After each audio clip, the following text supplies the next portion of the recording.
But I was talking about my friend named Gay Chuck. And I said, we all knew he was gay when he was kids. First time I saw him, spit on the hot dog before eating it. Right? So. You did that once too, right? You said.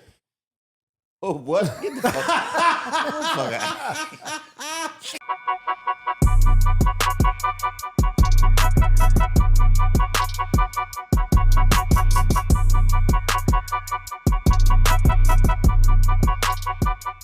Welcome back to another episode of the Mike Murphy Show. I'm your host, comedian Mike Murphy. I'm here with my man, Honey Grand. John Grimes. We back in the building, man. Please do us a favor. If you're not already subscribed to the channel, do that now. Like the video, leave a comment. We're trying to get the followers up. It's a new year. Y'all was slacking off last year. Let's make it happen this year. But we got a special guest on the episode today. Just dropped his comedy special. AC, you gotta chill. Better chill. Better chill. AC Better Chill. AC Better Chill. Welcome to the show, Allan Cunningham. What up, though, man? Thank y'all for having me, dog. Just so you know, every guest we do, he fucks up any of the credits that he starts with. Every time. Whether it's what they did, what they've done, who they are, or their name. He fuck it up, and then we got to redo it. But because Mike only care about Mike. He don't give a shit about nobody. No, you know what he nailed? He nailed the Mike Murphy Show part. He nailed that shit with no error. Right, that was cool. He got the Mike Murphy part. Subscribe, like. He don't even want to fuck up my name so much. He make me say it. Like he could have just said my name too. He make me say it. Who's the guest? What's your name, dog? No, I'll be honest. Some of the stuff, I think this is what happened. Initially, when I was fucking people's stuff up, I was getting this stuff off the internet. Oh, okay, yeah. Like, I'm not gonna sit there and act like I know everything about everybody without having to look it up. So some of the stuff I was like, well, it says this. No, that's not what it is. But this is on your website. Like, I forget who it was. I'm like, that got this off your website. Brandy Denise, she was like, no, that's not accurate. It's on your website. So then that's when that happened, and I started fucking up shit like names. And I was just like, bro, what's going on? Like, I don't know why. My brain be like, filming? Oh, freeze. Right. I was hosting this comedy club, right? When I first got to Detroit, to LA, I'm hosting this comedy club. People who lived in my building. I played ball with these cats during the daytime. And at nighttime, we go do comedy. I knew them well, right? Yeah. One of them name was Ray Chapman. The other one name was Sean. Now I'm forgetting their damn name. Damn, I forgot his name. That's fucked up. But anyway, Shalant. Other name was Shalant. I said, coming to the stage, man, y'all put your hands together for my boy Ray Shalant. I put both their names together. And I just laughed. Like the audience didn't have a fucking clue. I fucked the whole thing up. You know what I'm saying? Some people I knew well. So I get it. Yeah. I get it. You know what I'm saying? I'm terrible with names anyway. You know who do that to me a lot? Louis Belt. Like, I met Louis on D-Ray show. Yeah. And he was the host at the time. And he was like, yo, you from New York, right? I was like, no, I'm from Pittsburgh. Everybody thinks from there. He's like, oh, okay, cool. Yo, there's another dude, he's funny, man, blowing up all over the internet, man, straight from Brooklyn, New York. I was like, nigga. Like, he didn't just say New York, he added a borough. Like, we never even talked about that. I clearly just told you that. I was like, this nigga wild, bro. Well, yeah, that happened. So, my apologies. So let's get into it, man. What made you want to shoot the special and put it out yourself? Man, I had this story, you know what I'm saying, that I wanted to tell. And I did it on stage. And I was like, I kept getting a lot of good feedback from it. And I was like, it's time to move on. You know? Because I've been in the game for a minute, man. I got so many hours that I would do them, when I'm on the road. And then I come back out the next year or whatever with a different hour. Yeah. And I used to have people coming up to me like, man, what about that joke? And I'm like, I don't want to do that joke no more. And that joke is just dead. Yeah. You know what I mean? It's a dead fucking joke because I don't even do it no more. So I'm like, this material was too good to just kill. So I was like, let me do a special. And then I saw everybody else doing their specials and they was getting love. You know what I mean? Yeah. And so I was like, man, let me do this special, dog. And so, I put it out there. My man Kenny Wack, he was the one saying, shout out Kenny Wack. Shout out my dog Kenny Wack. He actually told me, he said, man, we got to shoot your special, dog. Because he saw a lot of the material. He was like, we got to shoot your special. Y'all use the same budget he used for his movie? Nah, I'll pay a little bit extra for the special. All right. So go ahead. Where you film at? This place, man. Thank God somebody just bought it. The owners wasn't shit. The damn write-off room. I don't know what that is. It's in Studio City. It's this little jazz spot, right? Sweet as hell, right?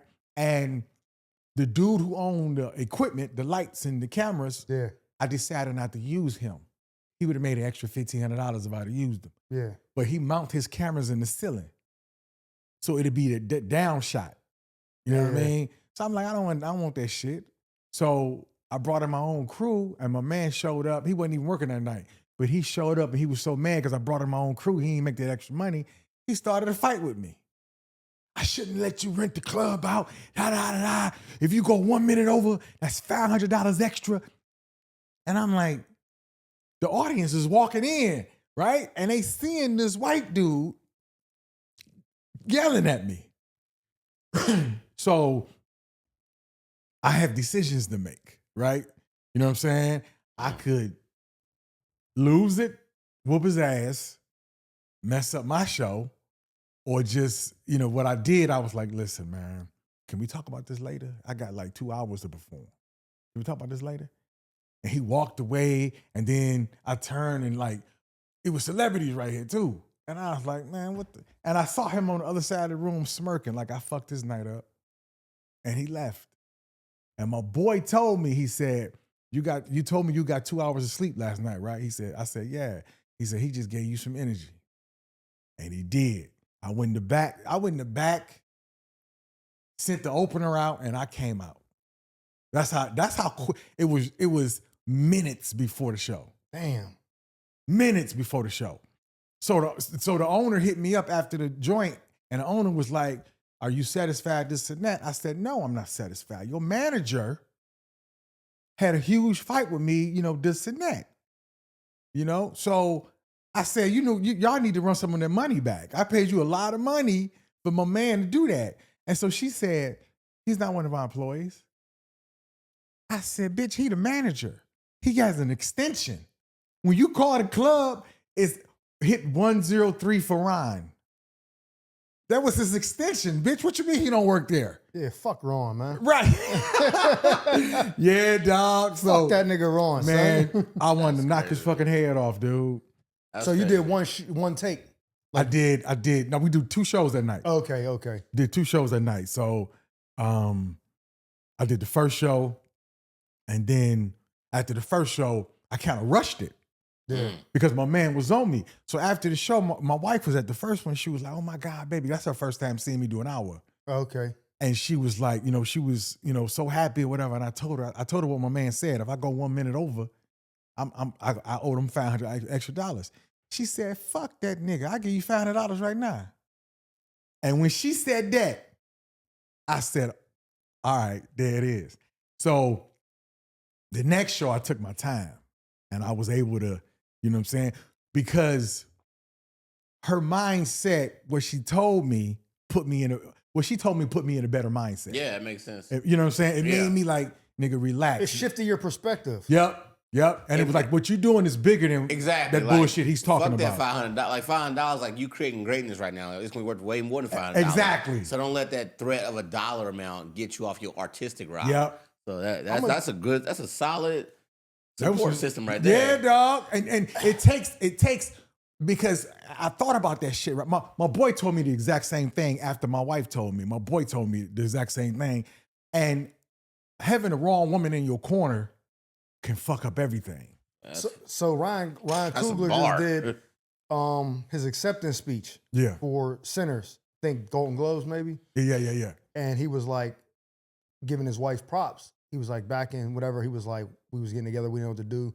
She bought the software, which that people knew about that story. Yeah. She bought Final Cut or Final Draft or whatever that is. Mm-hmm. And he wrote it, whatever. She was like, we decided we was going to do this. And everything he said, it was like, we. She was in my corner.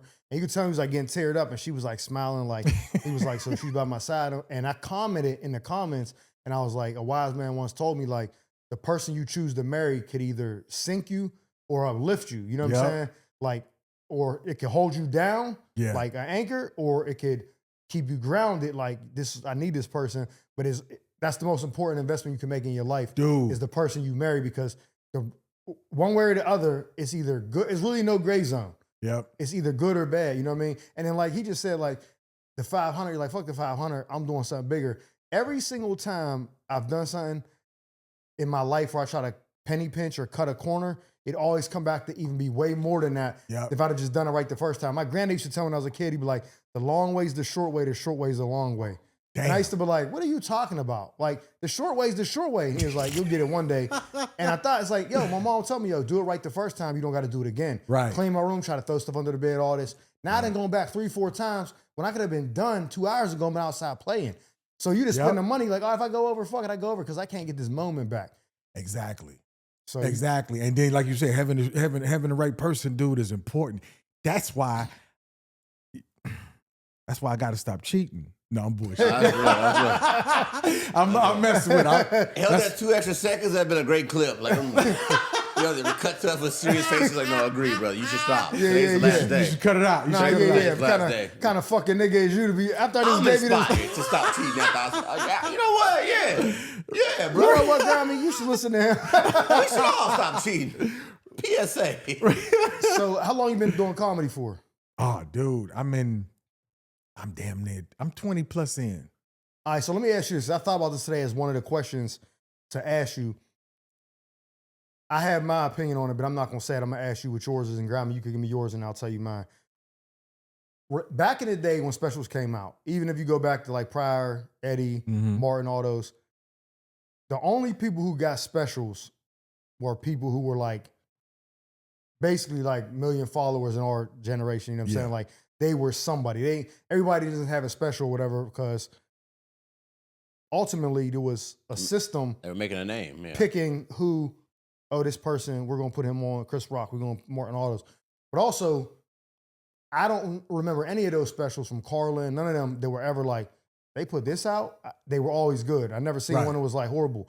Now, and I didn't see yours, but not even saying yours or anybody else, you see everyone dropping a special. Yeah. Do you feel like some people are just doing it to say they did it, or we're in an era now where you don't have to wait, you're not at the beck and call of a studio to give you the shot that you know you probably deserve? Because I'm pretty sure those comedians in them days that probably had an hour that could rival any of them dudes coming out, but they weren't. Yeah, they weren't Showtime or HBO's guy, so they didn't get the shot. Right. And if they would have had YouTube, they'd be like, shit, I'm doing what Ali Sadiq did, or Right. you know, Ryan Davis, or any of these people, and put it out on their own, and then it booms. Because I ain't gonna lie, I seen a couple people that dropped their own shit. I'm like, that was fire. And I seen some other people like, shelf that. Yeah. Shelf that. Like, not even on like no hating. It's just like, yeah. you wasn't really, no one would have greenlit this if it was going to somebody else. You might have a special to come out. I'm not saying you, but just in general, that someone will watch and be like, oh yeah, we want this. Right. We just didn't know about you before. David Arnold was the perfect example. They ain't know who that was. Yeah, they had no clue. He did it and then sold it, and they were like, oh, and then it took off on Netflix. Yeah. So some people are an exception. Do you think that that's the way, like the way it should be, that you should put it out if you want, or you think some people need to learn like when it's time? I think you should put it out when you want, simply because you shouldn't let nobody control your destiny. So you should put it out. You should put your own shit out. But with that being said, there's a lot of people not ready to do specials. You know what I mean? And the special is that it has to be special. Some people do a regular comedy show and be like, they just put a lot of jokes together and they like, here's my special. That's just a comedy show. You know what I mean? And yeah, I don't, you know what I'm saying? The special, how I feel like a special is, once that special is over, you should know that comedian. You should know you should know a lot about his life in some kind of way. If he didn't go that route to tell you about his family, his upbringing, his childhood and all that good shit, or his marriage, or where he is now in life, if he didn't go that route, if he went the more political route, like Chris Rock or Chappelle, you should know their perspective. You should see their vision. You know what I mean? You shouldn't it shouldn't be a special with a whole bunch of jokes and you don't know shit about that comedian when he's on. Because I watch comedians all the time be on stage killing it. Everybody laughing, you know? And I turn to my person and be like, what's that person's name? Like, I don't know who they are. But you was just laughing at everything they said, but you don't even know their name. And because they didn't, what it is, they didn't connect. Yeah, they didn't connect. It's not interpersonal. Yeah. Yeah. Like that's why, and we talked about this the other day, that's why like a comedian, like, well, I use Ali Sadiq because that's one of my favorite comedians because Who? Ali Sadiq. Yeah. Because his form of comedy is storytelling is what I do. So I like inspired by that. But like on his one special, Loss, he talks about his sister dying. Mm-hmm. And he's basically just talking. There's very few funny parts sprinkled in, but the audience is fucking listening because he's already built their trust, their respect. They know about him. They're like, oh, we want to hear this. And that's why Chappelle could do a special where he goes off to the, and he's just talking about something and you're like, damn, he ain't really cracked a joke in like 4 minutes, but this is the best shit I ever heard. Right. You can't do that coming out the gate and be a like John Doe. Ultimately, it is entertainment, right? And if Dave Chappelle takes you on a 2-minute side quest just to give you some information and you find that entertaining as it builds up to his joke, right, it's part of the experience. Yeah. And for people that fuck with him, they're going to be like, I'll sit through this side story just to get to the punchline. Like, he's already established a trust of, I'll get to the funny part, but let me share this nugget with you, too. So everybody don't have the luxury of time to go that far off on a ledge and then come back to the joke. But that's what we're doing right now in terms of building that trust. People can go, every time I've seen him and he's been funny, I'll let him go off on this tangent real quick and come back to the bit. Have you seen the last one? I did watch it. Have you seen it? Yeah, I think the last 30 minutes was just more so of him discussing, and there's funny bits in there. Yeah. I loved it. You know what I mean? It was like, dope as hell. It wasn't like, some people was like, that shit was whack. I know those people was in one classroom all day in high school when the teachers came to them. But I could see where someone would be like, I didn't laugh as much. If you want to watch something where you just like stomach hurting laughing, you need to go watch a different comedian. Right. That's going to give you the problem is the low hang. Not even, I don't want to say low hanging fruit. I just want to say it's more like. No, the problem is that when Cooper Flagg, rookie, right, when he scores 40, the NBA will go, whoa, Cooper Flagg scored 40, right? That's the white boy, right? Exactly, the rookie. Rookie white boy. He scored 40 points in month 3 of him being in the league, right? That's impressive. Very impressive for a rookie. If Kevin Durant scored 40, you would go, well, yeah, it's Kevin Durant, right? Yeah. It's still 40. But now, when Dave give you 40 versus a new young comic giving you 40, people always gonna go, whoa, who's this new young guy giving us 40? Dave just gave you 40. That hour special is a 40-point chicken nugget, dog, because it's him doing it. And even though you know what to expect, you know what level of comedy he's at, you know how hard it is to create a joke at this level where he said so many things, it's hard to be surprised by anything else he could say. And then he still do some shit and you go, God damn, that's a good joke for a person I was waiting for the punchline. I still couldn't get there. I couldn't beat him to it's hard to still get 40 at this tier. A young nigga getting 40 is just pure spirit and bull. Energy, all that. Testosterone, blah, blah. 40 at this level is like, low key, I know you've been doing it your whole life, but like, for you to still be 38 and still dropping 40, I gotta tip my hat off to you, dog. I don't realize how hard that is at that age. Otherwise, more niggas at 38 would have got 40. You know what I'm saying? So I think that's where the disconnect is when it comes to like Dave's special. Is like, we're grading it like, we comparing a current hot nigga to Dave's special. It's like, no, that nigga is 30 years in. Like, Dave is, I mean, he's genius. He's masterful. He's masterful. Cerebral. And when he said Nipsey Hussle reminded him of a fortune cookie. Right. Because this nigga just knows all this shit. You're like, when he said that, and I started thinking about like interviews or songs, and I was like, it makes sense. God damn, a fortune cookie? Like, that shit is crazy because that nigga was super introspective. It's the shit he says off. It's his side shit that shows you how he speaks in stand-up. That's my best description of Dave. Dave speaks in stand-up comedy. Like, when he talks, everything feels like a bit or a tag. And you like, damn, was that part of the joke or was he just talking? Like, right. That's how like intense every beat of his structure is. And I'm like, yo, he couldn't have did that on accident. He had to know that was gonna be funny, even unintentionally. Like comedians, that's what I meant about your special got to be special. Uh huh. Dave is going down in history. Sure.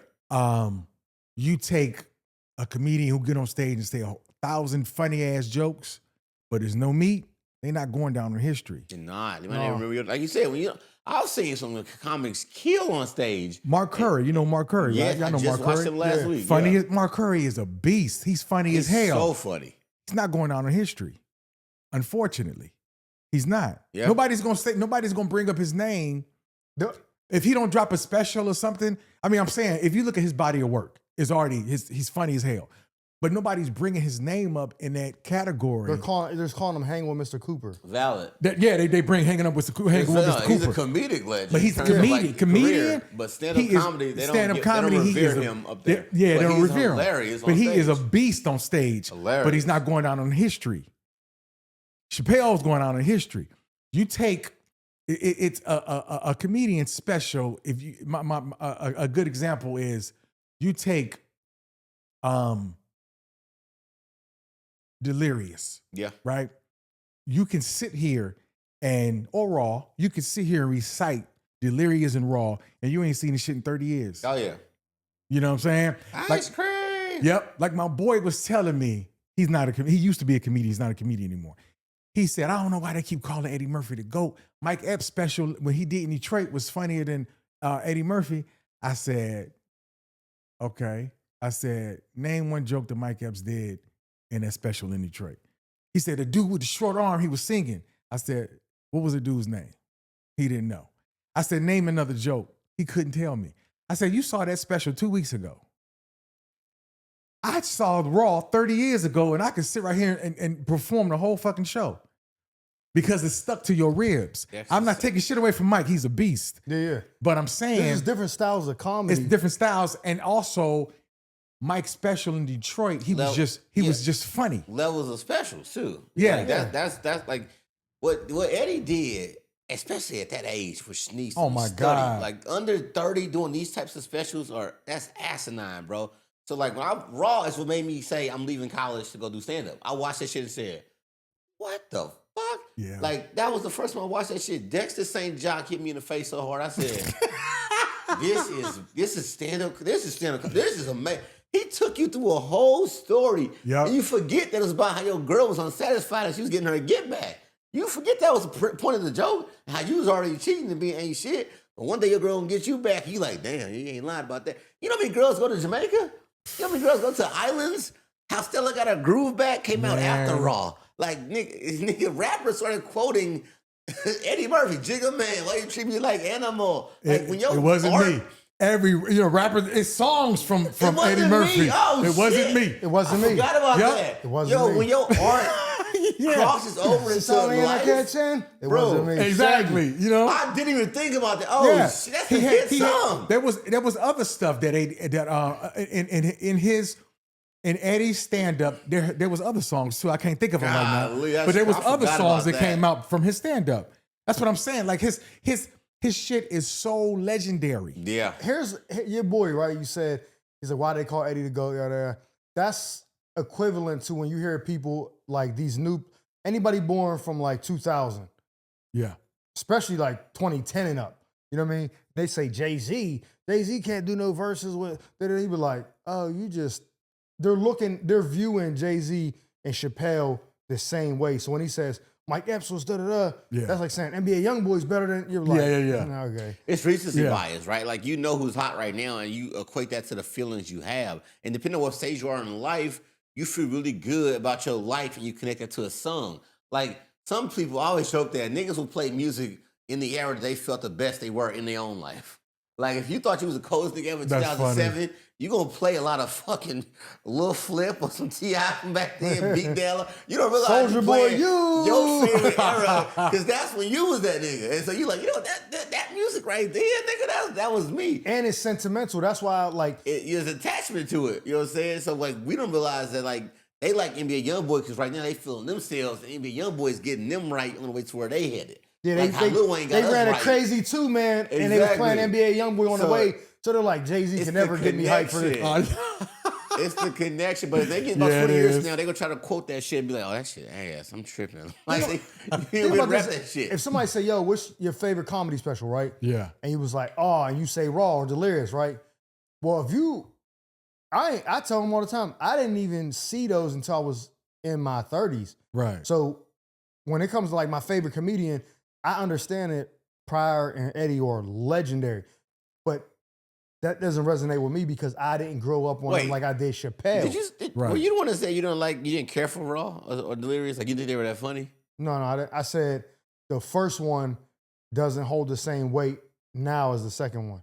And I always get them confused which one is which. Purple or red? Purple is the one that you can play right now and it's up there exactly. The other one it's dated. You can tell. It's dated because he talked about Mr. T. He talked about it was more the other one is of the time. Right? He talked about Raw was like Raw's the second one, right? Nigga, Raw play is this in your history you can play it right now and it's like, oh shit. Yeah. So that's the same thing with Pryor. He talked about stuff where cops are still killing niggas. Yeah, though. Pryor didn't just about get pulled over and fuck up your whole date night. Nigga, I said that shit so fucking real, bro. So that's why I said about no more after you get pulled. Look, the reason why niggas call these niggas the ghosts is because they said something so profound. Right. And it's still relevant now. It hits you in the chest and you go, nigga, that's just a good fucking joke. Like right now, if a nigga say Dave Chappelle ain't funny, and I say, all right, whatever your comic you about to say to me, tell me what his best joke is, and then you tell me a joke better than Dave Chappelle's, how old is 15 really?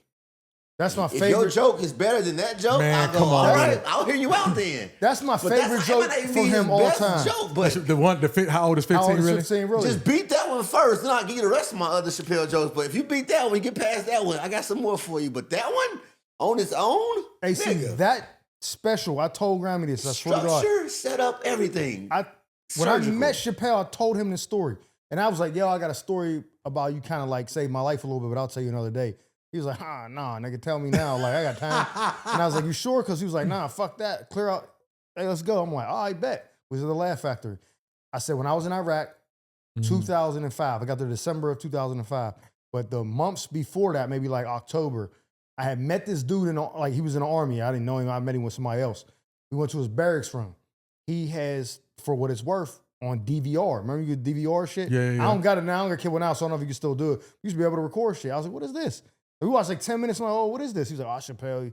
I was like, yo, turn this off. He was like, wow. I was like, what you doing tomorrow? He was like, I got work. I'm like, give me your dorm key. And I was a sergeant, so he like trusted me. I was like, I'm coming here during lunch and watching this. He was like, oh, I don't give a fuck. I just met that nigga that day.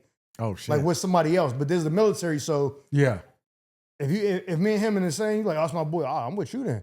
Right. Like I trust it. Like it's the same. So I went the next day. I watched that shit back to back. I was like, that was the best shit. I probably watched it 18 times from October to December before. What special? For what it's worth. How old is 15? Yeah. The blue jean. And I was like, oh, this is the best shit I ever seen in my life. Went to Iraq, right? We going from Kuwait to Iraq on a convoy. We get trapped in, like blocked in. I tell these new people I'm with, I'm the only like veteran that went the first time.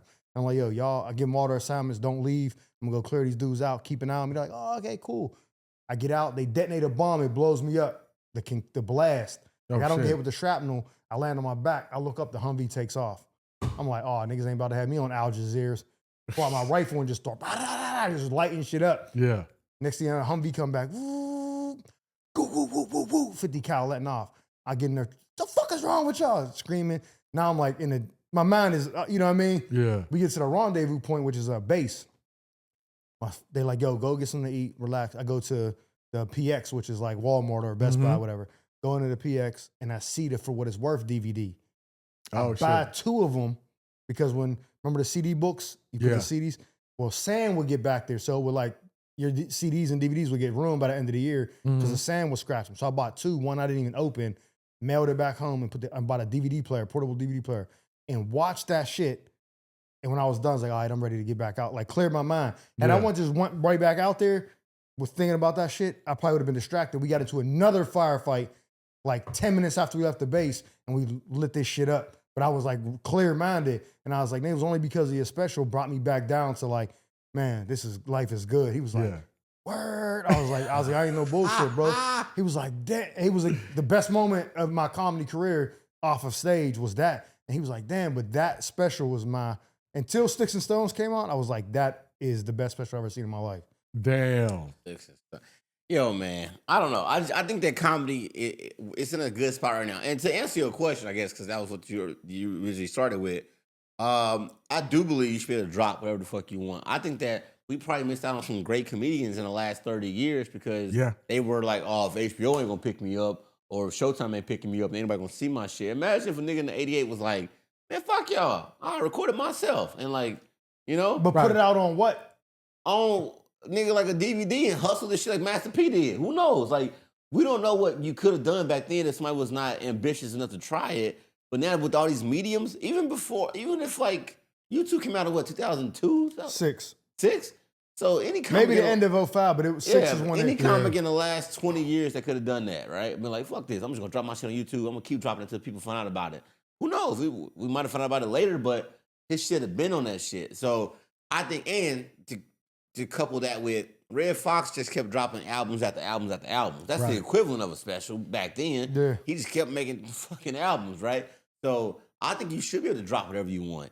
And if it latches on to people, for sure. Like, to me, I've always wanted to go, I'm not going to tape an hour special when I don't have the following, right? Or the people that can get behind it. It's like writing an autobiography and nobody knows you. Yeah, you know what I'm saying? So Fuck is like, gonna buy that? yeah, so like I'm not making an hour, but I will make a half hour. I will make a 15-minute special because now I'm like, you know what? If you got a little time, check me out. And if So- you want more of it, check me out some more. So let me ask you this. Maybe, so here's, I remember I said I'll give you my answer. I do think that the freedom of not being at the No gatekeepers. yeah, there's no gatekeepers. You're not at their, whatever the word is called. I always try to remember that word, forget. But not being, pinned to them is like, I can do what I want. Like you said, I'm selling these shits out the trunk or whatever. I like that. But the only problem I do have with it is when people who shouldn't be doing it are doing it, Yeah. it waters down the craft and it makes outsiders say, I could do that. And then I think it desecrates the sanctity of what we do because even like I said back then, there's probably specials that came out that probably weren't that good. I don't remember. I'm saying like the people that I liked, when they had a special, motherfuckers looked forward to that shit. Like, he's coming out. Oh, yeah. Now I'll be like, he got a special. So maybe calling it a special is the problem. Maybe The it's be like, difference is, got the biggest difference between like specials back then and like now is that realistically, every special that was created back then, the niggas was probably already headlining. They got to run that hour all year round. yeah. And then they finally taped it. Like niggas do a whole year tour and then tape that shit on the last date of the tour, right? How many niggas that make specials right now is touring all year round and then going, all right, now this hour is ready. I'm gonna do this hour at the end of the year after I did 56 shows. Like, that's the biggest difference. Niggas that's making specials right now be doing 10 and 15-minute sets across the city all year patching it round. together. And then they going, all right, now I'm gonna put that 15 next to this 15. Like, they're not getting a real hour chance. Yeah, it's not. Yeah, So the niggas that's making specials right now, especially if it's an hour, you gotta ask yourself, if this nigga's doing an hour, is he getting paid an hour anywhere else in the country to do it? I think That's where you gotta go, oh, yeah, I'm not watching this hour because niggas ain't giving you that hour. something you said earlier, you said is it a special or is it just jokes? yeah. Right now, I write jokes, right?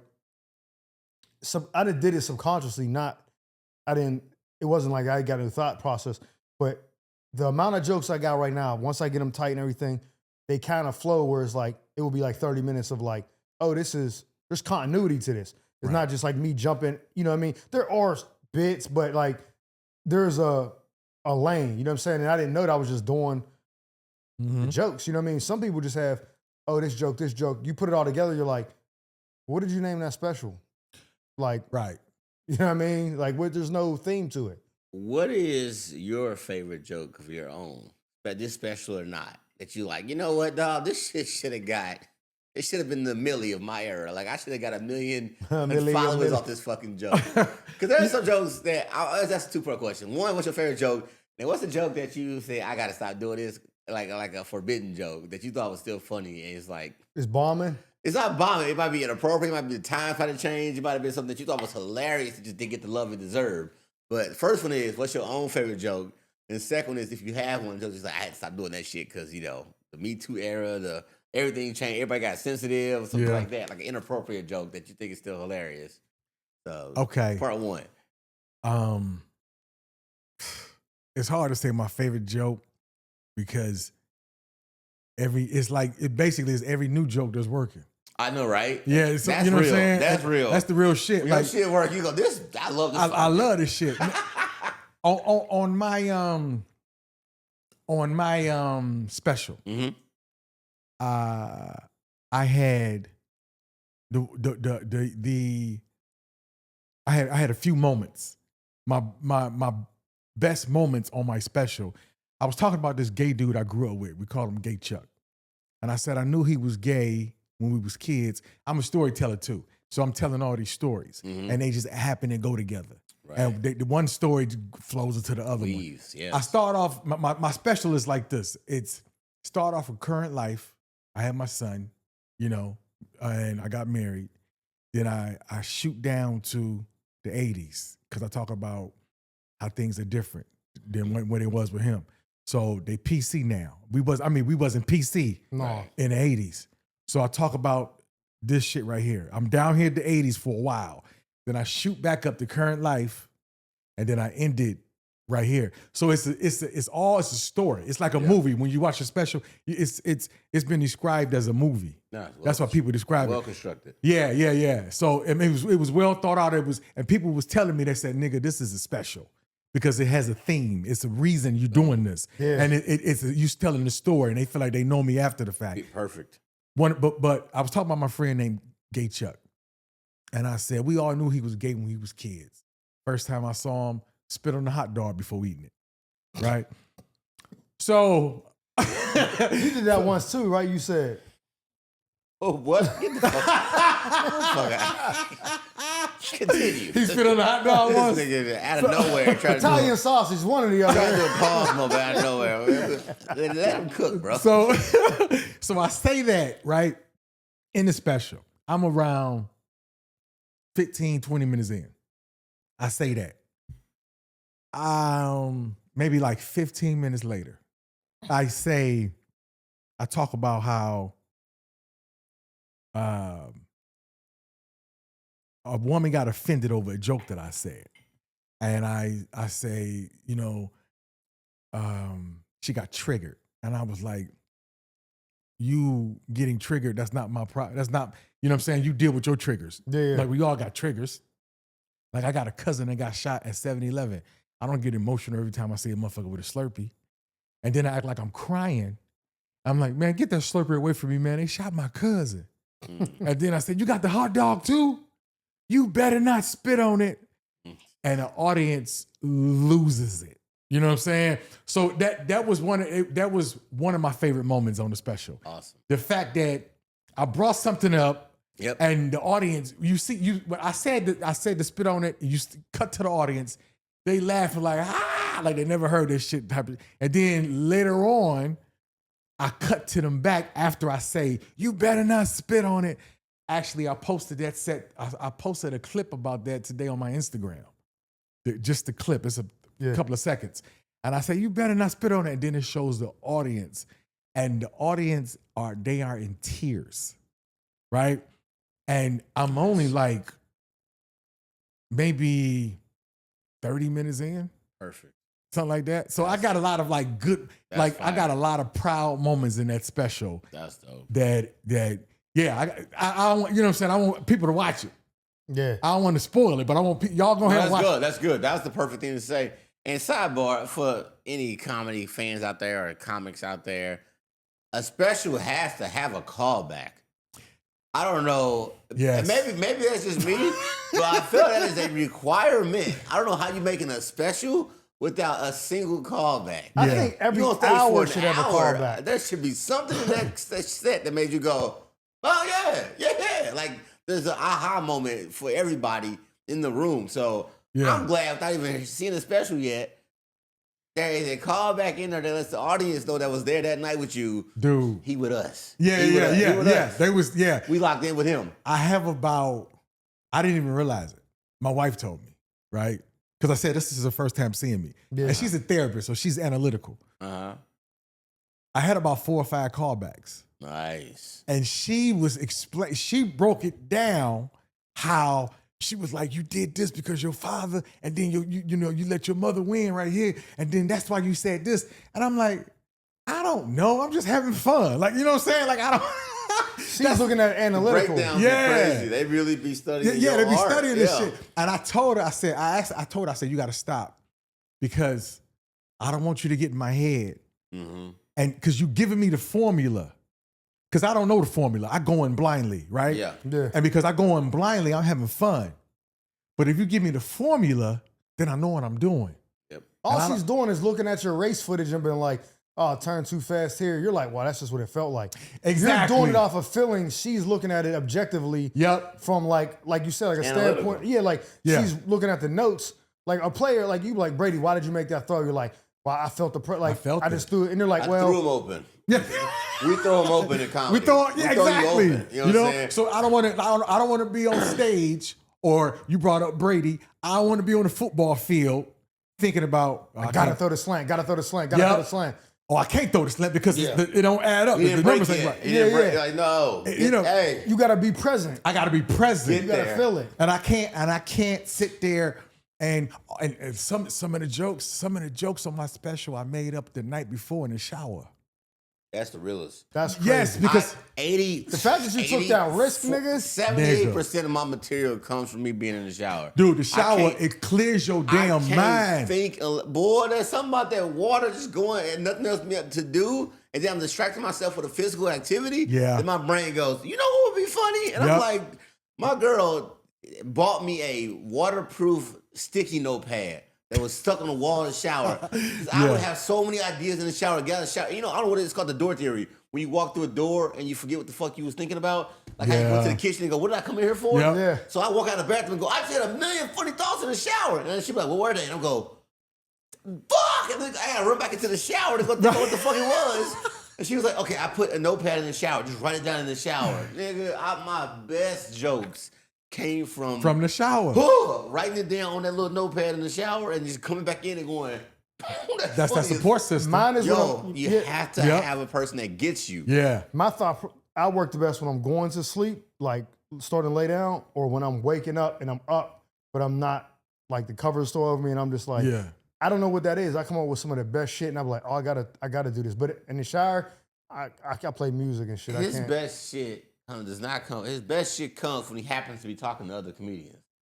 When he's small talking to other comedians, he say some random shit and we go, what the fuck did you just say? Yeah. Is that a bit? And he goes, oh no, I was just telling you about my life. Like, nigga, what are we doing right now? So I will say this. Just shout out him, man. Shout out Tony Rock. Between the two of them, I contribute a lot of, like, I haven't done them yet, but I have the premises written down because we'll be talking and I'll just be fucking, like, I'm not making nothing up. Like, not like a crazy idea. I'm like, yo, this happened. They'll be like, nigga, I'm like, how? And they'll kind of be like, look at it like, and I'll be like, oh, I'm not seeing it like that. And I think, and I thought about this when you kept saying it, like, yo, why are you not seeing it like that? I think that my biggest obstacle right now in my career, when I see certain stuff, is separating who I am, like the hard outer shell from, I can make this funny. I can be vulnerable and say this, whatever, because again, I talked about this before. I had to fight wars and shit and come home when I grew up I'm the protector. So it's like always like, oh, like this. I don't never smile. And then I'm like, I got to get out of that. So the more that I do this shit and the more that I start thinking about stuff and writing it down, I'm like, oh, I'm trying that. I don't give a fuck. But that's the thing that I don't see the funny in it and they do. And I'll be like, and they've been doing it longer. So as a comic, we are always looking for new material. So when we hear somebody else's potential new material, we're going, the fuck? We over here going, I need a new bit. And we over here trying to find a new bit. And when we look for a new bit, it don't fucking come to us. Yeah. But when we watch somebody vomit out a new bit on their own, and we're like, motherfucker, shut the fuck up and go write that. Like, we over here trying to get something. And you over here like vomiting out shit that should be on stage. You know what I'm saying? So sometimes you be too close to see the humor in something. Yeah, it's like looking at an elephant, like Dave Chappelle said, you too close. Yeah, you too close. All you see is a wrinkly skin, but you don't step back like, damn, that motherfucker big as hell. Yeah. Because you too close to it. Yeah. Like I told a story one day, I said I was Ubering one time, and I picked up these white girls in Brentwood, and I was like, yo, you know O.J. Simpson's house is right there. She was like, what? What are you talking about? And I was like, the house he was living in when he killed Nicole? They were like, Like, and I was like, just telling the story. He was like, nigga, you black dude with a beard looking crazy, picked up 2 white girls and was like, yeah, you know, the nigga that killed the white chick live right. You don't remember when that black guy killed them white girls in Brentwood? He was like, they're on there like, I fear for my life. Like, he's like, nigga. I was like, oh, I didn't even really think about it like that. OJ killed him right there. Lock y'all doors. He killed him. Yeah. He stabbed the fuck out of him right there. But they were just young, super young. So they weren't even probably alive when that happened. Oh, so damn. to them, they were probably like 21, 22. This was like 2 years ago. So they might have just been born when OJ killed her or whatever. Right. Allegedly, whatever, you know what I mean? But so he was that Uber driver. Did you know? And it was like, oh my God. I picked them up and like, hey, how's it going? I'm like, yeah, y'all know OJ used to live right there. And they were like, what?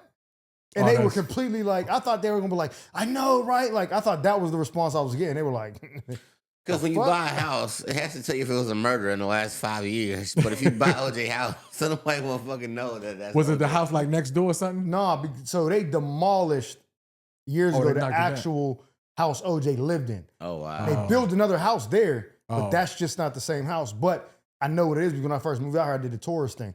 I took my daughter to all the places. Like, this is Jay-Z's house. You did the Hollywood shuttle? Yeah. No, not the shuttle. Like in my whip. Oh, Map of the Stars. I just got on my car and was just like, yo, let's go see what Google Jay-Z's house. You did the Hollywood shuttle. Yeah, me and my kid in a Ford Fusion. But I'm gonna tell you this. We'll get back to the funny shit. But when we were driving past Nicole's, where she actually got what happened at, they changed the address by like one number or something, and they grew these bushes in front of it so you can't see. Because before you could be like, oh shit, I can see where she was laying at. Now it's like these tall bushes, you'd have to like peel back the thing to look in the gate. When I turned on the street, I wasn't even looking at the GPS because it was like on my phone, it was like down here. And as soon as I turned on the street, I was like, looked at the phone, it was like arriving. I was like, oh shit. Oh damn, you felt it. I felt it. Like I'm not saying shit for no clicks. I told my daughter, she was like, this feels weird. I was like, you felt that shit? She was like, where are we at? I was like, yeah, let's keep going. So you would live there? Fuck no. I turned on that street and like within that, hit her block and was like. Michael Jackson house ain't too far away, is it? He lived in Santa Barbara. The one that he died in, though. Wasn't that in Brentwood, too? Oh, I don't know. I didn't even know he died in L.A. Yeah, he died. I was in Indiana at the time. My little sister called me and was like, oh, you went back to Gary? I was in college at Purdue. My little sister called me and was like, you took the TV yet? And I was like, no. Now, you heard about Michael? And I was like, I just hung up on her. I was like, don't tell me nothing about Michael. And I just didn't want to know. Are you a big Michael fan? I was a huge Michael fan growing up. Like our whole family was. My mom's sister, my aunt, she lived in Oklahoma City. And we grew up in St. Louis. We would do our little road trip to Oklahoma City and we'd go to stay with her. And when I say, I'm not even bullshitting, dog. She had maybe, now looking back, it's probably a 2-bedroom apartment. But when you walked in, you see this, comics, it was all Michael, but every wall was all Michael. What? All the walls in the house was all Michael. So I didn't know nothing else but Michael Jackson. She went to Michael Jackson's house and they let her take a Coke can out the fridge. That Coke can was in her fridge. And if a nigga would have touched that, we'd have been dead. She was like, I went to Michael Jackson's house and I took this Coke can. If any of y'all little motherfuckers touch this Coke can, just come in. Bro. So it was like, oh, you went to Michael Jackson's house? That's crazy. Like Neverland. So, but the entire walls covered in Michael. So we got to her house. We watched Moonwalker. We watched all the shit. Like, we was fanatics by default. What was that Jackson? What's it called? Jackson 5 American Dream or something? The movie? Yeah. I think. I don't remember the movie. My sister was in that. Oh, was she? Swear to God. She was one of the girls double dutching in front of the house in one of the scenes. The movie about the 5 kids. I think it was either a 5-part series or something or a movie. Oh. Something, but it's called I think it was called Jackson 5 American Dream, something like that. Whatever it was, she went to a performing arts school. Oh, okay. And so I don't know how she got casted in this shit, but there's a scene where they're double dutching in front of the house and she's one of the girls double dutching. From Pennsylvania. She got all the way to Hollywood? No, I don't think they shot it in Hollywood. I think they shot that shit in wherever they shot it. Oh, Gary? She's in the fucking movie. The only reason I know is when I first, when my dad had us, all this is getting cut out because we're going to get back to him in a minute. But when my dad had me, I didn't, after he had my sister 2 years later, him and my mom got into it, she wouldn't let him see him no more. So I didn't see my dad for probably 5 or 6 years. And then when I came back, he was like, nigga, I want to see my kids. We came back. The first 6 months I was out of the house, she was like, I'm in a Michael Jackson movie, and put the shit in the VHS and went. It was already at that point. She just had to rewind it a little bit and was like, look, if you blink, you missed it. but she was in that motherfucker double dutching in front of the shit. Damn. Did you feel like you went with the wrong parent after you saw her in Michael Jackson movie? I wasn't even thinking about entertainment at that point. Like I told him a couple episodes ago, I didn't even know you could be a comedian. I thought you had to be famous. Like I thought when you see like Martin and stuff, they got them specials because they were already like on TV and stuff.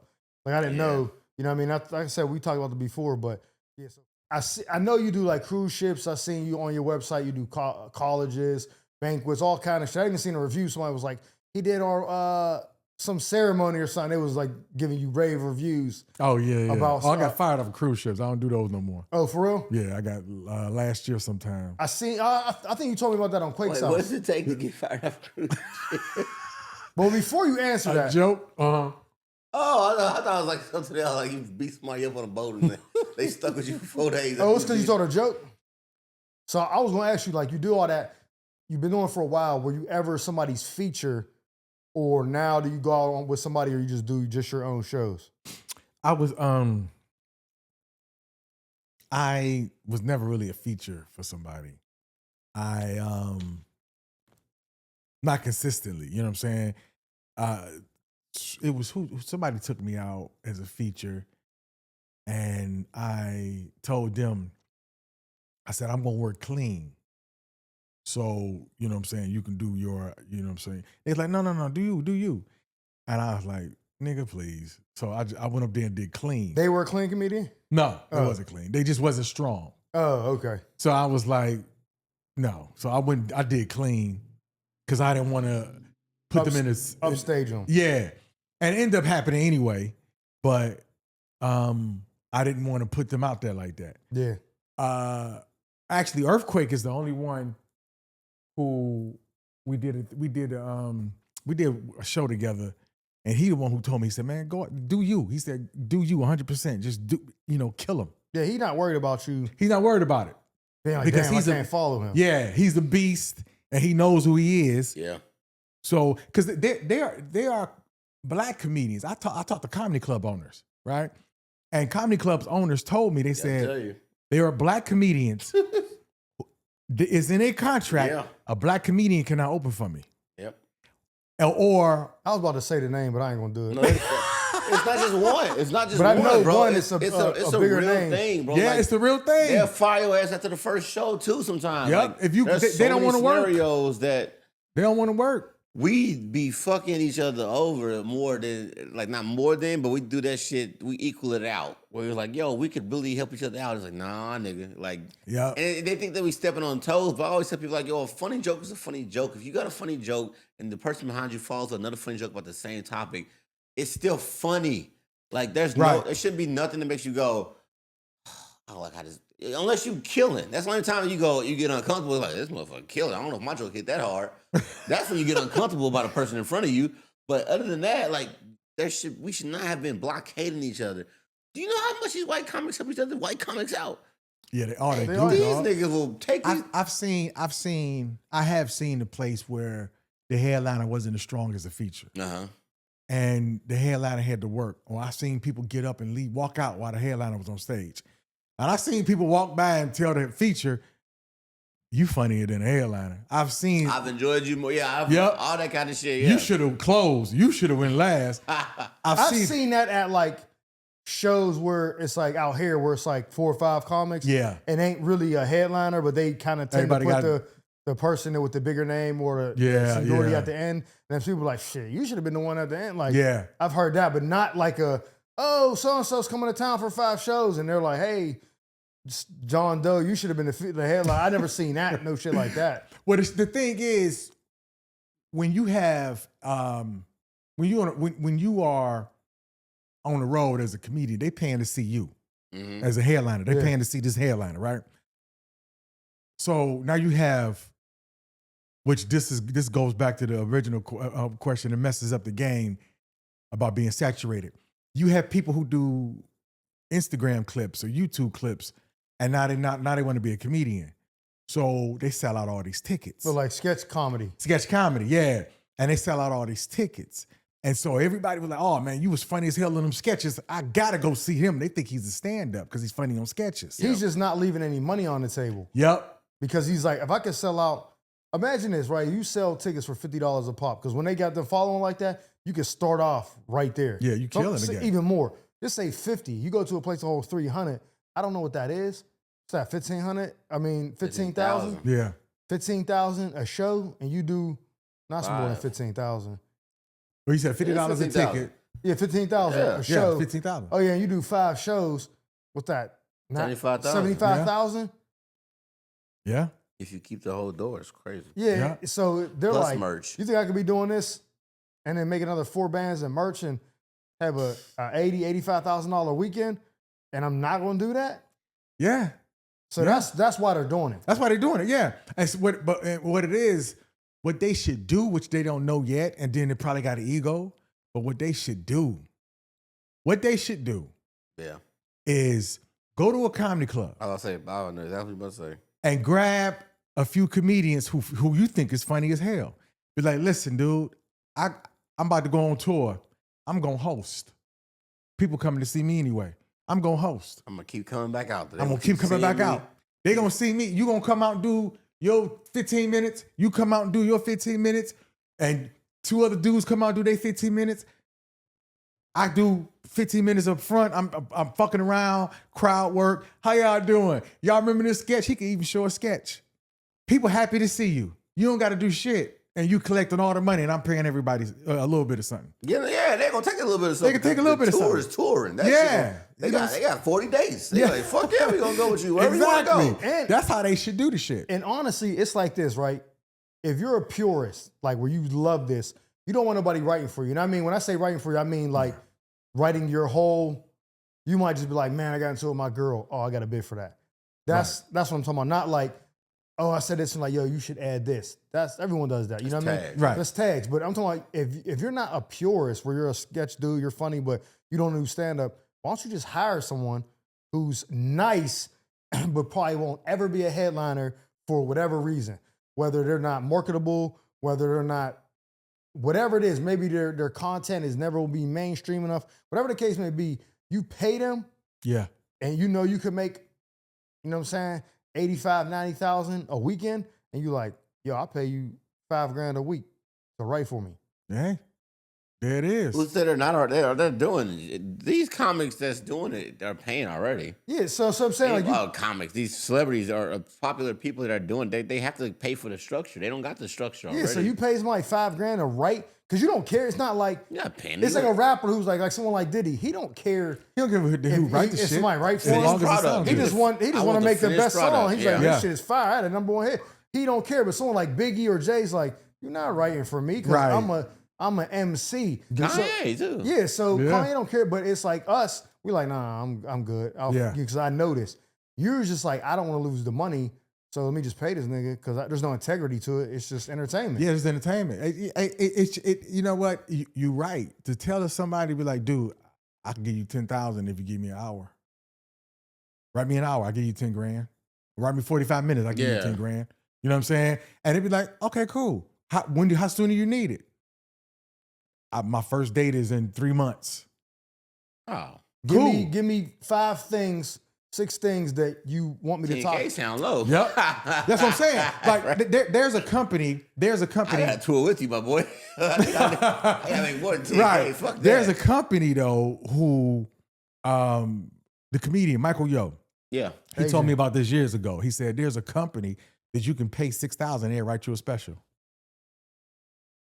That's what I'm saying. So like, you can, you know, if I ROI on that is crazy, dog. you said what now? The return on your investment of that is crazy. Like, Yeah. 6,000. 6,000 for a special, and then you have to have somebody sit there. If a motherfucker told you, man, give me 45 minutes, man, I'll give you 10 grand. I take that because I don't gotta fly with you. Right. I don't gotta be seen with you. Right. I don't gotta, you know what I'm saying? I don't gotta perform. I can stay at home with my wife and my son and just write an hour.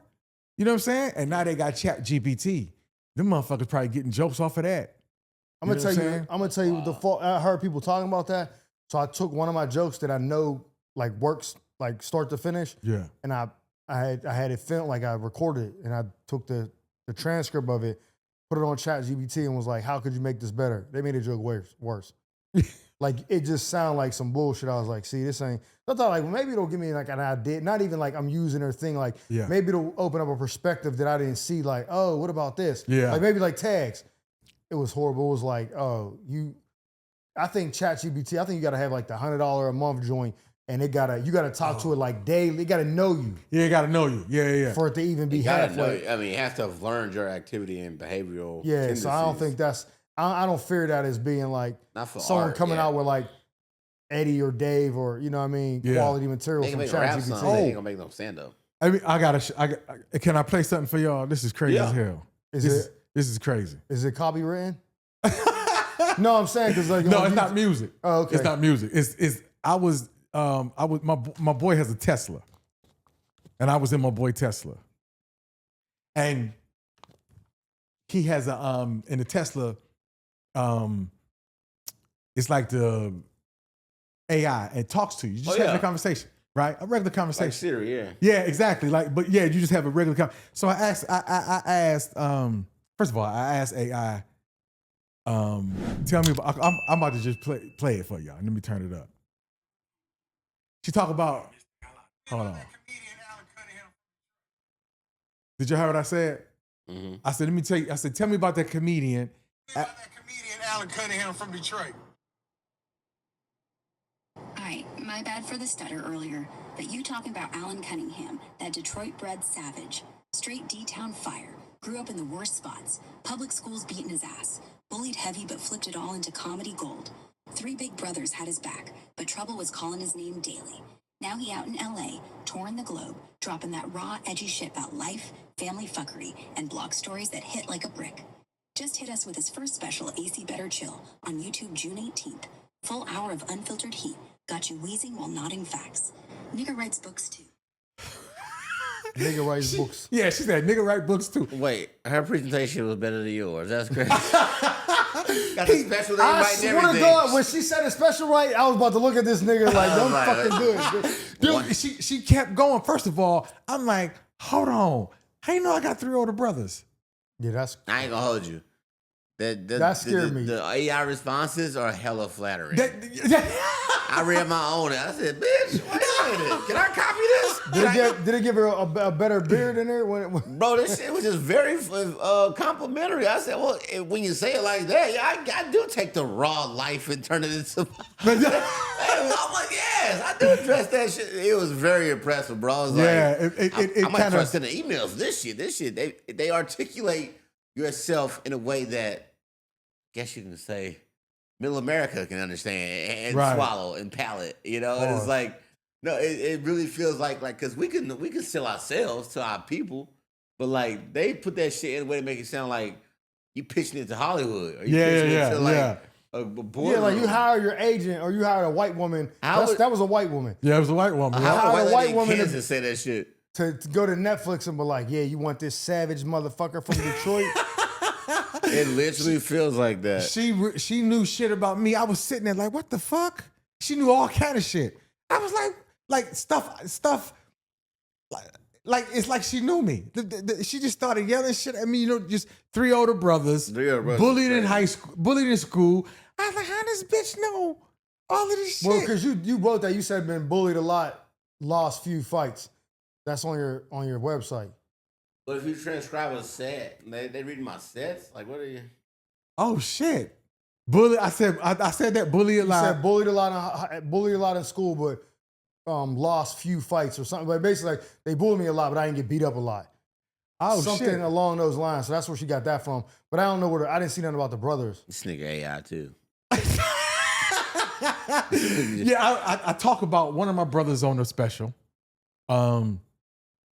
Because he did 28 and a half years in prison. God damn. Yeah, oh yeah. He killed somebody?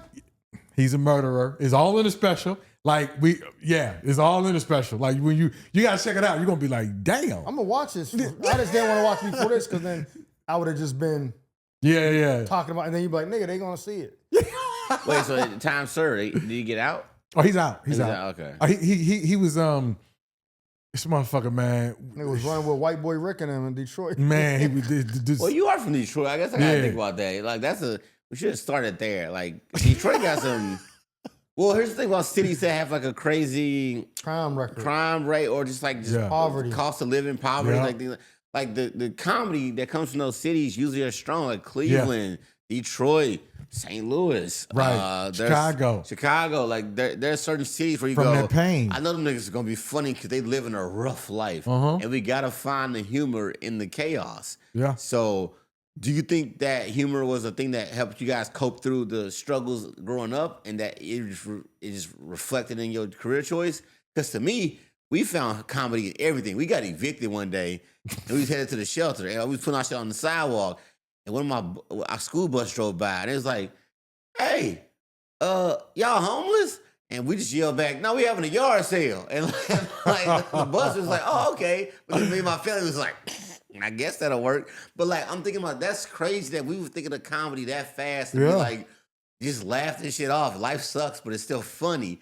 So that's why I always knew I was gonna be in comedy because I always knew like, yo, everything that bad happens to us, we always find a way to laugh about it.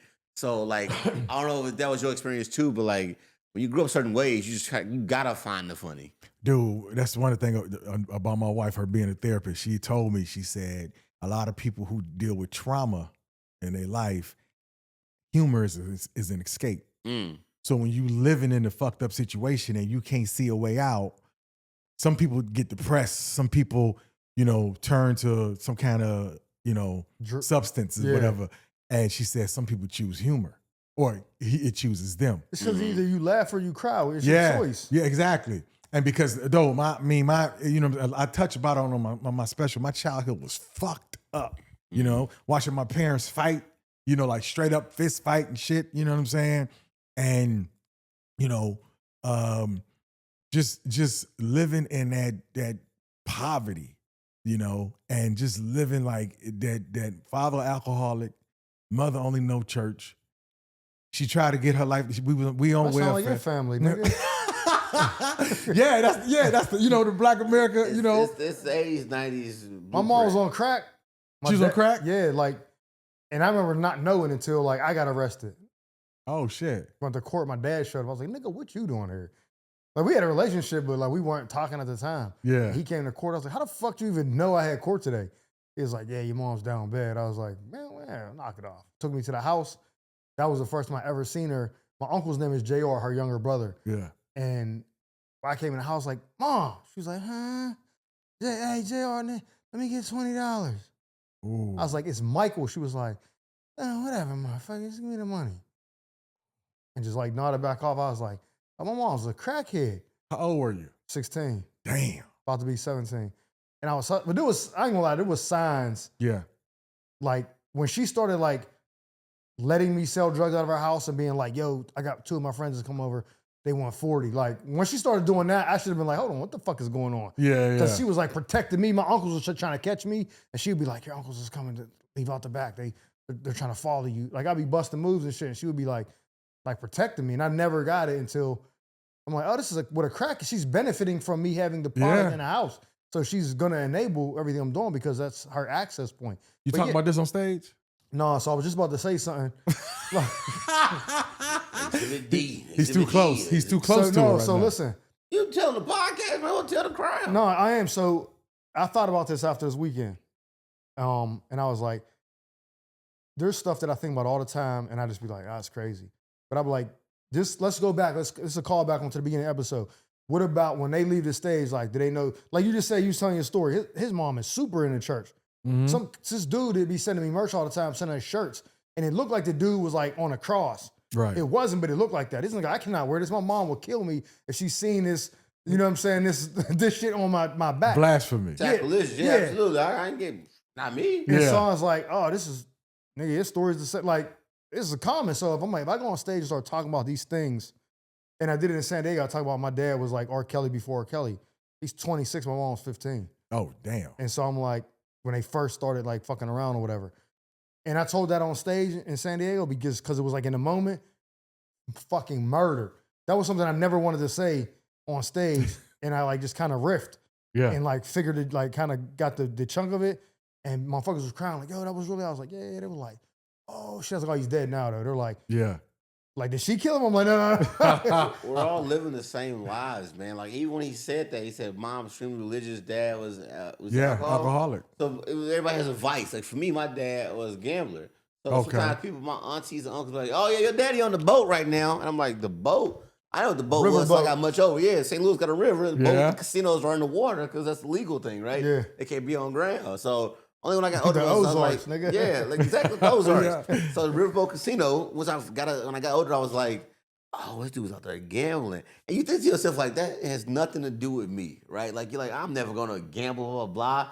Meanwhile, Nigga, you be on DraftKings fucking every prize picks that came out. And I was just like, this bitch, I'm like, oh my God, I'm turning to my Hell dad. no. I'm prize picking up. Right. The Riverboat is just the prize picks. Now. It's just like, Yeah, it's a digital and riverboat. it's like, yo, that's actually insane to think about. Like, yo, you don't even try to, but subconsciously you can't repeat the cycles of things like that. Like, you know what I'm saying? Like, it's not something that I'm like taken by. Like, people don't go, hey, we got to intervene with him. He tripping. But it's like one of those things where it's like, damn, I'd be casually gambling, but what's casual? Like it's right to the average, you know? So I'm like, damn, you really got to put things in perspective and go like, you can pay for the sins of your father if you don't fix them, you know? Yeah, dog. So art, which is my biggest takeaway right now from where we're headed right now, is that the takeaway, right? Yeah. You are the product of your life and the creation that you just, put out there for an hour. What do you want people to take away from you and your art?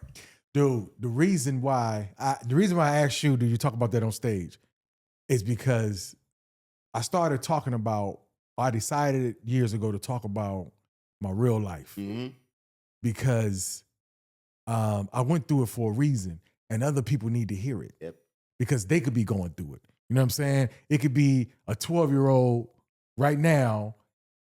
He just found out his mother was on opioids. You know what I'm saying? Or OnlyFans. Exactly. Yeah. OnlyFans or something. And so if you told that story, they got something to relate to. Yeah. You know? And then because I have told jokes, man, when people have told me, dude, I was going through some stuff too, or the doctor killed my mother too. Because the doctor killed my mother. I remember you talked about on stage the Laugh Factory. Yeah, last year. It's been a year in November. He killed my mother. So, and I talk about I would bring that pain shit up on stage before it's a joke, because I gotta get it out there. Yeah. And a lot of people have come up to me after the shows and they was crying to me. And they was like, man, the hospital, they killed my mother too. And they showing pictures of she was only 56. They showing me pictures of her in the hospital bed. They was crying. Our comedy heals people. Facts. And that's what I meant about going down in history. You can't go down in history with 1,000 one-liners. Yeah. And you know what I'm saying? And, hey, you just can't, These are the jokes. you ain't going down in history like that. You're going down in history when you do some shit like Chappelle and you touch people's soul. They felt that. They felt that shit. Like Jay-Z said, I used to have I used to have their ear, now I have their heart. Yeah. You know what I'm saying? Now I got your heart. Yeah, now I got your heart. So yeah, you have to, like, comedy, that's why it's that old comedy sign with the sad face and the funny face, laughing face. Because we taking tragedy and we making it funny. That's why we going through, God put us through whatever he put us through so we could make, he made us comedians so we could share. We went through it, but he gave us the gift to articulate it in a way that people can go, that. So like Hose did that, so hopefully you don't have to go through that. That's what I mean by we all live in the same life, in the sense that the people that are able to articulate and speak comedy, there are people out there that needed us to tell that story. So they can go, there's somebody else out there like me, and he's found a way to make me fucking chuckle about this shit. And now, because I always tell people, since day one, starting comedy, why do you do comedy? Because there's always somebody, it's like every show, but when I get it, I go, yep, that's why I started this.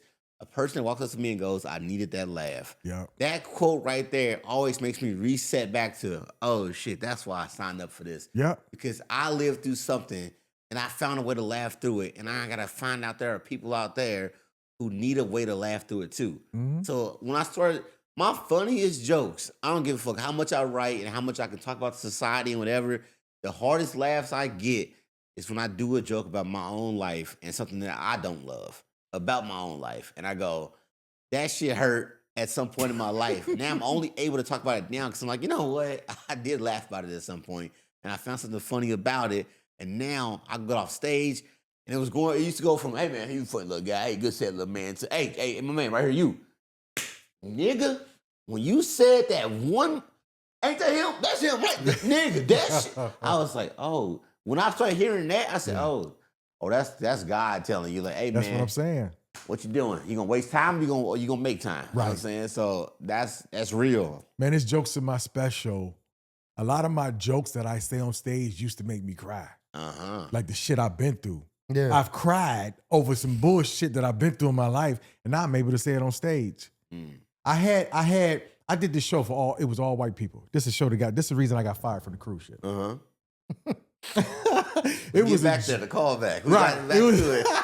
It was a joke that I did. I was somewhere. I don't remember where I was. In a rich area, all white people. And I was talking about the police. And I said, statistically, did you know the police? Because I do this whole thing about the police killing black people. Yeah. And I say statistically, you know, the police kill the police shoot more white people than black people. Did you know that? It's like, yeah. I said statistically, yes, that's true. There's two reasons why. The first reason is white people make up statistics. And that jump right there got me fired from the cruise ship. He was like, here's a statistic, you're not coming back, buddy. Right, yeah. How many niggers don't get hired back? That's a great line right there. No, that's funny as Immediately, fuck. I was like, oh shit, that's good. So after the show, that's just one part of it. It's a whole 10 minutes long. After the show, it was a white couple. They came up to me and they were crying. They were like, I am so sorry. I didn't know that you actually was going through that. Like, for real. And they was like, when we see on television, when black people get killed by the police, we think it's their fault. And she was being honest with me, and she was shaking and she was crying. Because the media controls the propaganda. So when people are like, this isn't me defending anybody who's like racism don't exist. I'm not on that shit. Right. But I do understand objectively that there's people who what they process, how they view things is skewed because that's all they're going off what they're told. They're like, no, he must have did something. Most people are sheep. And if you show someone what you want them to see, it's hard. It's hard for them to differentiate. Like, well, is there more to that? Because most people are surface level thinkers. Oh yeah. So when you're like, you see a black dude and he's wilding and the cops shoot him, put him down. There'll be black people like, that's what that nigga get. But we don't want to come out and publicly say it. But then white people see that and they're like, usual suspects. Because they're very rarely showing the innocent people, because then when that causes doubt or, oh shit, hold on. Because you know, a jury, when you're fighting the case, all they have to do is put a little doubt in there. And the jury's like, well, I think OJ did it, but nigga, the glove don't fit. I think Shit, now we got it. So once you kind of get a little bit of maybe this isn't everything to it, then it makes you think. So they don't want to show you that. They want to show you. It's not just media either. Like even like movies. Like think about this. How many movies will we see with serial killer white guys, right? Like what was that Dahmer series on Netflix? Yeah. Blah, blah. They make $1 million, Ted Bundy, all them motherfuckers that kill people, they make movies about the motherfuckers. They won't make a DC sniper movie for shit. Why not? Oh yeah. Why would they make a DC sniper movie? Because that nigga was shooting random white people. And they won't make that a movie. But yeah, it was a thing that happened. And it's like, yo, that deserves a movie? Because I was like, what the fuck was that? Well, here's the other perspective you're probably not even thinking about. The reason why they won't make that is because when they make, I don't care what anybody says, crime is idolized. That's why monster movies. I know. Everybody, so but it when sounds like white crime is. Yeah. So when they make them documentaries, Dahmer was a gay cannibal, and people were like, "Yo, that Dahmer shit was fire. He was a wild." People were like enamored by, like, "Oh my God, it was probably crazy back then." Bundy, chicks was going to court like Bundy, flashing them and stuff. So they're idolized. They're not about to idolize no DC Sniper was a big deal. That's what they're not going to get that nigga no shine. You're not about to be a hero. You're not about to be a martyr. Like, we're not giving you no publicity. You're not giving him Hannibal Lecter status. No, what I'm saying is the reason why there's not a documentary, I'm agreeing with you, is because by doing that, he becomes legend. Yeah. That's what I'm saying. Like, So they're not going to do choose it. who they want to be cool villains. He's also a villain, but the fact that they like, we're not giving you a movie though, because Denzel could have been that nigga easily. Yeah, but that's what I'm saying. They don't want black people to have this. They don't want them to be. Oh yeah, superhero white shooter. Yeah, they don't want that at all.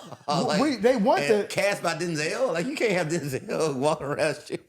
That was no, we can't have that. That nigga already made Malcolm X. We can't make a nigga the mass shooter too. Like yeah, so they're not gonna give a black person. They're not gonna They already got to deal with it in sports. There should have been a movie made about that shit because that was a crazy fucking story. I was only I might have been in middle school or high school when it happened. But I remember thinking to myself, like, this shit is crazy. And then he had like a younger accomplice and all that. He I was was too young grooming to the even nigga. capture that story. And I was like, yo, that's wild. That and that California cop. I forget his name. That nigga, California cop. The one that shot up He other was- cops, he maybe? Oh, Christopher Dorner. Christopher Dorner. They caught him in Big Bear. Yeah. In Big Bear. How was that not a movie? It was in California. Like that. Because that right there, if that right there was a movie, it'd have to show the racism. The within inciting incident that created him. Yep. You know what I'm saying? They That's have why I to show the was like, racism. that's Gotta They wild. fired They got to him show the cricket cops. for being a whistleblower, and Yep. then he snapped, and then That's was just the like textbook movie. Yeah. Textbook. And he was clipping like an officer's kid. He was wild. Yeah, he was The wild. daughter, he clipped the officer's daughter. Not even the daughter. Yo, you're still alive. Live through this. I Your can't daughter out remember here. what Yeah. he did, but his path was He straight. was clipping cops, but he clipped a cop's daughter. Like she was like 20 or so young, like He got like, what, 6 people maybe? 6 or 7, 5 That or was 6, something like crazy. that. They were so scared, man. They shot up Yo, a they pickup burned- truck full of two Mexican women. Yo, they said burn the fucking house. I said, that's when you know niggas was federal. They said just burn the fucking cabin. I was like, damn. Oh, I wanted to. Don't come out, just burn it. I was like, right. I wanted to go back. I just thought about this. And I don't want to forget when you said something about like somebody after the show being like, "Yo, that laugh, I needed I that need shit." that laugh, yeah. I didn't even tell you this, so you'll hear this. So the late show on Saturday in Oakland this weekend, I bombed 8 shit, the worst show I ever had in my life. What? That was the first time I was like, maybe this isn't for me.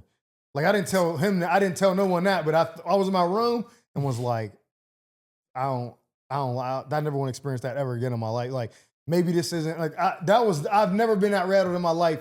And I just didn't tell you that night I was fucked up, right? So the next day we only got one show left. I'm like, fuck it. And part of me was like, I should just take a couple of shots just to be like, no inhibitions, go up there and be just like my natural self. And I was like, nah. And I was like, nah, let me not do that. I need to face this sober. Like I need to get through it. And I went up and had a great set. And we was selling the merch after the show. And this dude came to me and was like, hey, yo, I thought he was gonna say I seen you from Instagram. Right. Because that happened a couple of times throughout the weekend. He's like, hey, yo, you was funny as fuck. I was like, oh, I appreciate it, bro. He was like, nah, yo, what's your Instagram again? Cause dog, hey, bro, nah, real shit, man. I needed that. And this girl was like, oh my God, he wouldn't shut up about you. You had him laughing the whole time. And I was like, I'm back, bitches. Like, what all she said, I ain't fucking leaving. That's how I felt. But like you said, hearing that is like back in the game. You know what I'm saying? That shit is the best feeling in the world. How long you been doing stand-up? 6 years. 6 years? Are you, how long you been doing it? 12. So, when last time you bombed? 2024.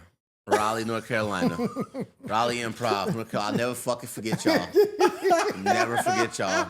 And I'm coming back one day because I'm coming back. He told me this story. So when it happened to me, I was like, I got off stage and was like, and I kind of fucked up. Tone pulled me to the side and gave me the game. What I did was I was like, yeah, y'all up here giving me a hard fucking time. All right, we're going to keep the show rolling. I just brought this nigga up.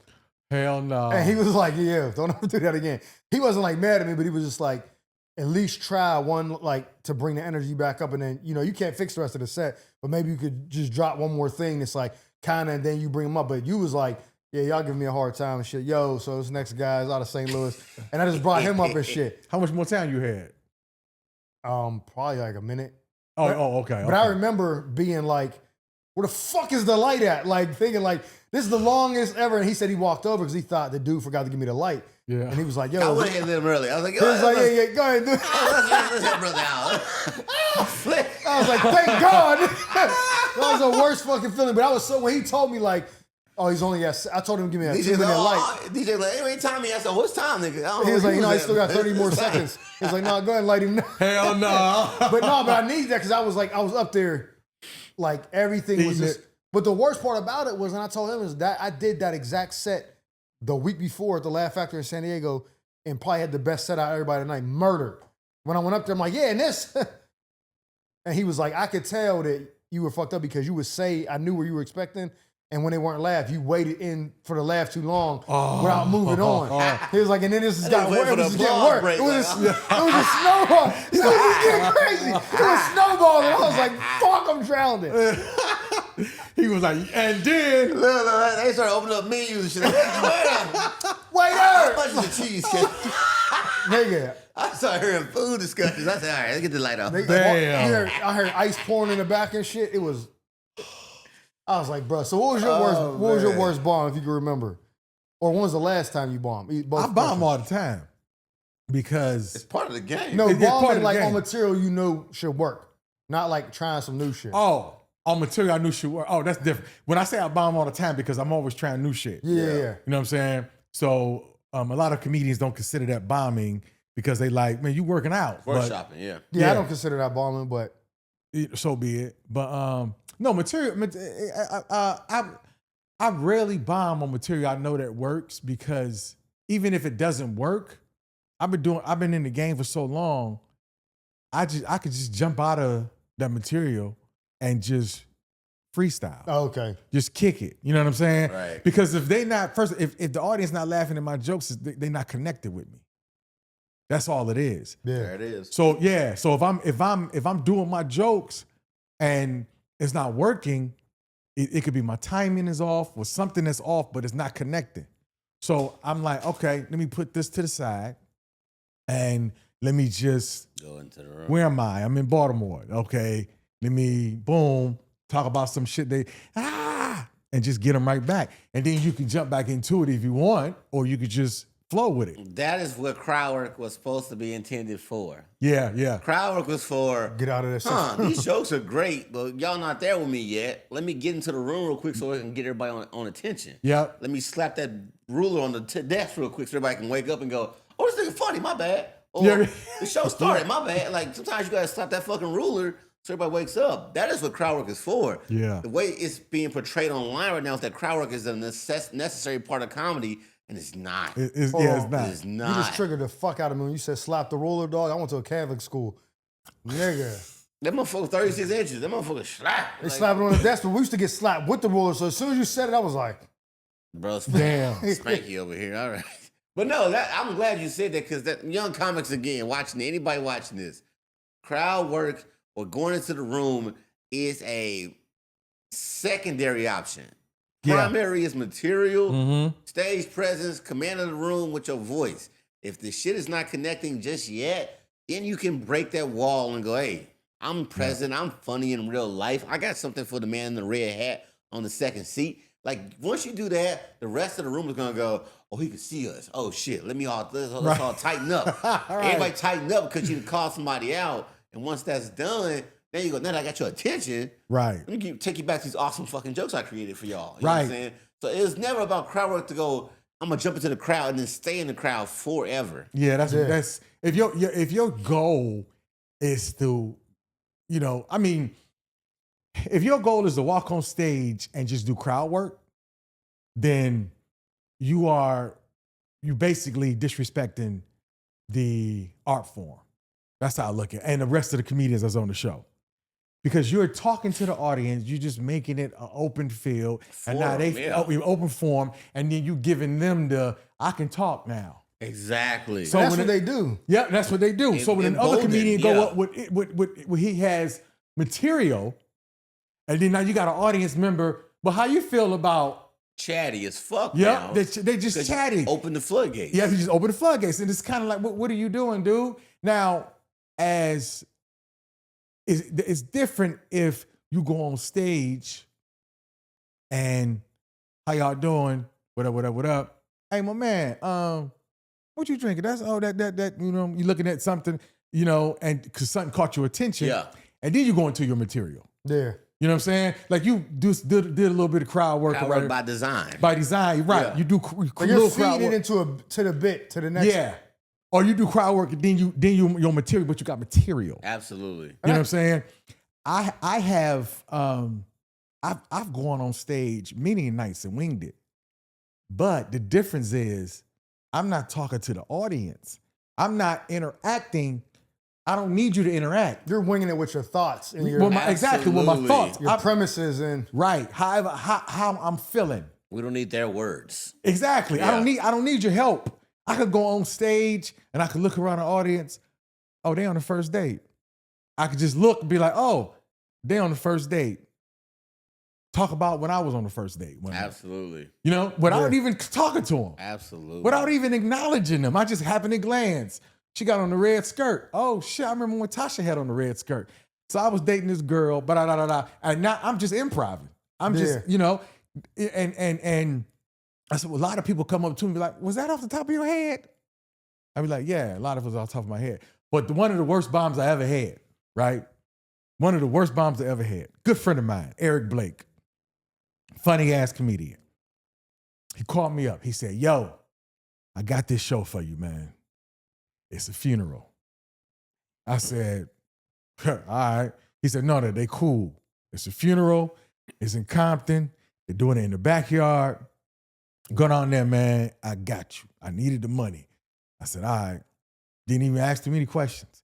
In my head, I'm thinking somebody's grandfather died. Old person, right? I get to the backyard. I walk into the backyard or whatever, and I'm on stage. They introduce me. I walk on stage. No mic. First of all, I'm not a loud talker. You know what I'm saying? Mm-hmm. So I'm got to yell. That's not even my MO. I'm not a loud talker. No mic or whatever. I'm on stage. You know, what up? I'm looking at the eyes, people's eyes, right? And because I'm in tune on stage. I'm in tune. So I see their eyes are real puffy. So I'm like, wasn't no regular funeral. You know, and so this nigga wasn't supposed to be gone. Yeah, this is unexpected. I'm like, this not a regular funeral. This is not a grandfather. So I'm talking and I'm like, and for some reason, because I'm a comedian and I cannot ignore the elephant in the room. I asked, who funeral? She was like, I'm the mother. It was my 3-year-old daughter. The father is a suspect. I'm on stage. I have a daughter. Back then, she was like, little girl, you know, 7, something like that.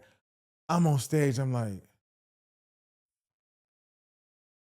my eyes like, and now I'm fucked up, right? Yeah. And so it's a dude in the audience, and he started heckling me, and they was dying laughing. This nigga was killing me. I'm like, I should have hired this nigga. Yeah, this nigga was like, look at that nigga's shoes, and he was killing me. Who told this turtle-looking nigga he was funny? He was killing me. And they was laughing hard as hell. And because they was laughing, I let them laugh. Yeah. I sat back and I was like, I let them laugh. And first of all, he was a hood nigga. He was big as hell. He was a hood nigga. His voice was heavy. Boisterous. Yeah, it was big and it was heavy, you know? And so he was, you know, loud as hell. And I said a couple of jokes back to him that was pretty funny, but it wasn't loud. Right. Only a few people right here heard me. And he was in the back and I could hear him like he was in my ear. And so he was killing me. And they was dying laughing. So I'm like, all right, y'all, good night. You know, and they laughing, having a good time. They paid me my money. It's like, boy, he tore your ass up. I was like, yeah, he did. I was walking to the back and I saw him. He was like, hey, man, hey, you funny, man. Don't worry about it, man. Don't be mad. I used to write for Richard Pryor. True story. Exactly what the hell he said. But that nigga, he was an older dude. He was getting money, and he was loud, and he was funny as hell. That was the worst bomb I ever had. Damn. No, so anybody that's had like a lengthy career, I always like to ask this question just because I think it's a fun way to kind of reflect. But I always say, like, if you could walk through a door and you see, let's say, 20-year-old you, Uh-huh. and you got about 30 seconds to holler at them, what you gonna tell them? Damn, 20-year-old me, and I got 30 seconds, Yeah. 60 seconds. 60 seconds. I would say, leave your baby mama right now before, you know what I'm saying? Don't date her. I would tell myself, is this stuff coming out on Amazon? Put some money on it. And I tell myself, nigga, relax. Everything gonna be all right. Everything gonna be all right. I let myself know that, you know what I'm saying? I'm like, it's gonna take you a while, but enjoy yourself. Everything gonna be all right, dog. Excellent. Yeah, relax, nigga. Chill out. Well, let's wrap it there, man. Do me a favor, looking at that camera, tell them where they can find you at, the special too, and then Thank y'all for listening, man. My special is out right now. It's on YouTube. It's AC Better Chill. You can Google it, AC Better Chill, and it'll pop up. Watch it, share it with everybody you love and hate. It's funny as hell, and it's not PC at all. So if you're sensitive, watch it anyway. Leave negative comments if you're sensitive. As long as you leave a comment and share with everybody. My book is out too. It's called A Shrinking Circle. It's a psychological thriller. If you don't like to read, it's on Spotify and Audibles and all that shit too. It's on all platforms. My book is out. I am Allan AF is my social media. I am Allan AF. You spell Allan, ALLAN. So there's 2 L's and 2 A's. ALLAN. I am Allan AF on all platforms. Check out my special, and I will be coming to a city near you soon, man. Appreciate you, Mike. Appreciate you, dog. my man. Man, that's another episode of the Mike Murphy Show. I'm your host, comedian Mike Murphy. My man, 100 Grand. John Grimes. Make sure you like, subscribe, and tune in next week. We appreciate y'all.